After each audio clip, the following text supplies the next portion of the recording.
but what are the manifestations of pertussis or whooping cough, and how would you differentiate that from other respiratory infections?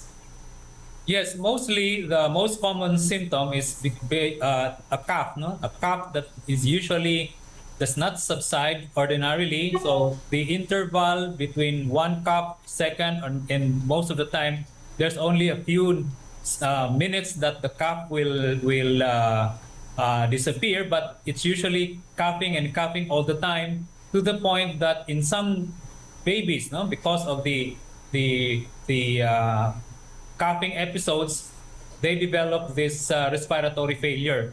And the other thing there is that Pia, unlike viral infections like influenza or COVID-19, the duration of symptoms of pertussis is usually longer compared to those with the viral infections. And the longer it will be, the more coughing episodes and the higher is the complication among this individual compared to the influenza and other viral pneumonia. I imagine how difficult this could be, especially for young children. But when you get diagnosed with whooping cough or pertussis, is this something, Doc, that you can just treat at home, or do you need immediate hospitalization for this? I think we need to advise mothers if they suspect that their children or anybody at home having those very characteristic cough, they need to consult the doctor because one, they have to be isolated. Second, there is an antibiotic to prevent those complications. And at the same time, we need also to protect other individuals or vulnerable population in the household. You know what, Pia? In the cycle of transmission of this pertussis, we should not forget, no? There may be adults who are carriers of this infection in the household and infecting the unvaccinated children. So it's something like we need to create the awareness not only for children but also for the adults, especially for those 60 years old and above that may have pertussis but only develop mild symptoms and carrying the infection and transmitting it within the household.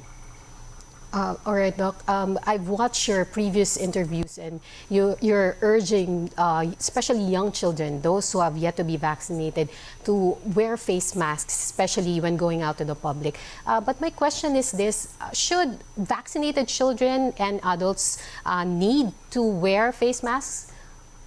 Yes, both either vaccinated or unvaccinated, because especially among those unvaccinated, the risk is higher to get the infection. But even in vaccinated, they can still get the infection, although mild symptoms, but they can still transmit the infection and can still get the pertussis, Pia. And is it also possible for vaccinated people to be carriers of this bacteria? No. Yes, correct. Because the vaccine, the most important part of the vaccine is that it prevents you from getting the complications, no, the severe form. But in terms of getting the infection, you can still get the infection, but more or less mild. So there's still a possibility that you can still transmit the bacteria. Right, Doc, we were just watching the report a while ago by Johnson Manabat, and he said that after Quezon City, Iloilo City is now poised to declare another outbreak of whooping cough or pertussis. Is this something that we should be worried about? Well, for one, not worried to the point that we have to panic, no. But it's worrisome because pertussis supposed to be is a vaccine preventable, and we should not be getting this infection because of good vaccination coverage. So the point here is that our vaccination coverage is really low, and we need to improve on this, no? And we have to help the government on convincing people to get the vaccine, whether it's for pertussis or for other vaccine preventable diseases.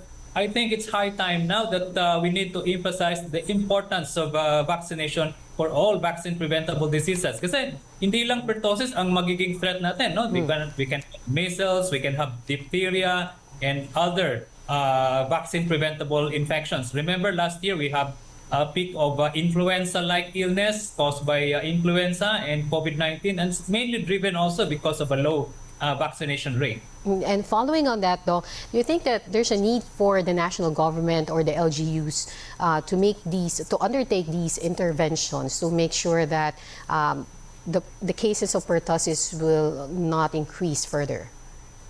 Well, the important part here is that I think all the local government units now are being given the direction to emphasize again, no, the importance of vaccination. I know some of these LGUs are going house to house now for the catch-up vaccination, and for those that has not been given the vaccination, more important, it's really convincing the people, Pia, because I know the hesitancy is still there, and some are afraid of the vaccine because of the previous experience, but that should not be the reason, no? Because we are now experiencing this outbreak, and it's not far-fetched. We will also be experiencing other outbreaks related because of the low vaccination coverage.